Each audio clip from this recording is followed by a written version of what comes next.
یا په خوبانو کې دل وینم نظیره ډېر حسین یې پیدا کړی رب قدیره او د کلوان خوبان دی واړه غلامان دي نو او ته سرداري ناز د حسن په سریره یا دا خوبانو بازار ستا تر حسین حسینو د شلمې صدۍ تر ټولو ستر او معتبر عاشق رسول لوی غازی او مجاهد او د پښتو ژبې لوړ نعتګو شاعر الحاج محمد امین د پېښور د خلیل مومندو په کلي سلیمان خیل کې د محمد اسد خان کره په کال 1901 کې زیږېدلی و. شان خوشبوی کنو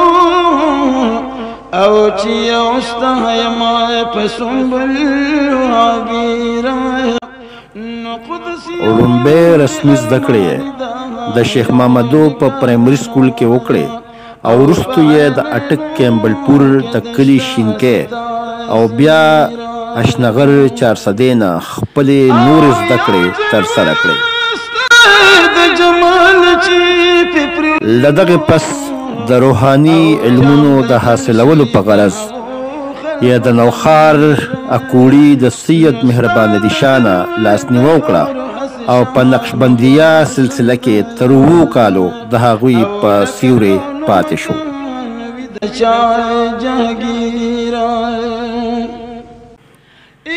بیا یې د کال 1913 خوشه د تصوف په قادریه سلسله کې د کوهاټ د دوابې د کربوغې د حضرت مولانا عمر شاه مریدي اختیار کړه. کله چې د هغوی وصال وشو نو حاجي صاحب په کال 1919 کې د مومندو په علاقه لکړو غازی آباد کې د تورنګزو د حاجي صاحب یعنی سید فضل واحد نه لاسنیوه وکړه چا چې دوی په نقشبندیه او قادریه سلسلو کې د خلافت په ګدۍ ونمانځل.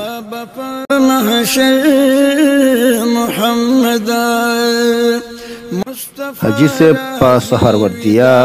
او چشتیه سلسلو کې هم د هډې د صاحب یعنی حاجی پیند محمد خلیفه مجازو او دغسې حاجي صاحب د تصوف د 4 واړو لویو طریقو سالک او امین پاتې شوی دی.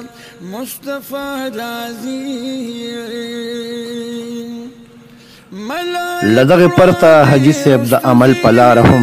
د یوې مجاهدې او مبارزې نه ډډه نه ده کړې. ملائک وړاندې وروسته ځي په نوکهارۍ کې د حضرت د الله تعالی رضا او د اسلامي احکامو یقیني کول د حاجي صاحب د ژوند لوړ مقصدونه وو. په کال 1946 کې حاجي صاحب د جماعت ناجیه صالحه په نوم د یو باقاعده تحریک بنیاد کېښوده کوم چې د کشمیر د ازادۍ سره د امر بالمعروف او نهي عن المنکر په حواله تند عملي ګامونه پورته کړل. ترنا قربان شکل عالمان د جهاد په غرض حاجي صاحب د افغانستان د غرونو او رغو نه واخله د هندوستان د سرینګر پورې مزلونه او مجاهدې کړې وې. د جهاد کشمیر د پاره د حاجي صاحب د لویو خدماتو د اعتراف په توګه د پاکستان حکومت د کال 1951 د جولای د میاشتې په 23 نیټه حاجي صاحب ته د فخر کشمیر خطاب ورکړ. د خپلو کوټلو او سپېڅلو هلو ځلو په ترڅ کې څو ځله حاجي صاحب د پنډۍ او ګجرات په جیلونو کې د قید و بند صعوبتونو سره مخ شوی و. مستا د عشق په جرم وجنی دا غوغا چې د نن سرکړه را پورته په دیوال دا تماشا چې دنن حاجی صاحب رښتینی عاشق رسول او خوږ ژبې مداح رسول د نعتیه شاعرۍ یو شمېر مجموعې د حاجي صاحب د صادقو جذبو سپېڅلې نمونې دي. مستا د عشق رسۍ ازل نه په ګردن راوړې د درد سر د حاجي صاحب شاعري د خپلې منفردې لهجې او غنایت له رویه په پښتو شاعرۍ کې یو خپل ځانګړی مقام لري. سرکړه را پورته په دیوال دا تماشا چې دنن مستا د عشق په جرم وجنې دا غوغا چې دنن سرکړه را پورته په دیوال دا تماشا چې دنن قیس خو لمان رستو ناستو دا ازل په مکتبه قیس خو لمان رستو ناست و دا ازل په مکتبه د پاک رسول صلی الله علیه و آله وسلم دا رښتونی عاشق چې کله هم د خپل محبوب وطن ته تللی دی نو هلته د ډېر تعظیم نه خپې ابله خپې ګرځېدلی دی او په دغه سفر کې خپل نعتونه د خپل محبت د اظهار په توګه حضور ته وړاندې کړي دي. زړګیا سترګې لګوا دا قدم لار نه دا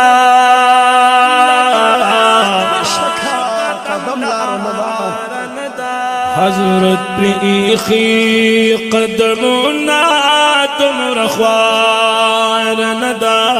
د تصوف عرفان مجاهده او شعر و ادب دا لوی شخصیت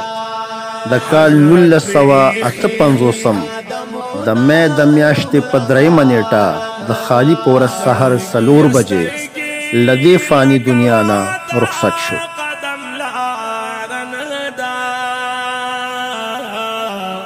او په مجاهد آباد عمرزو 400 کې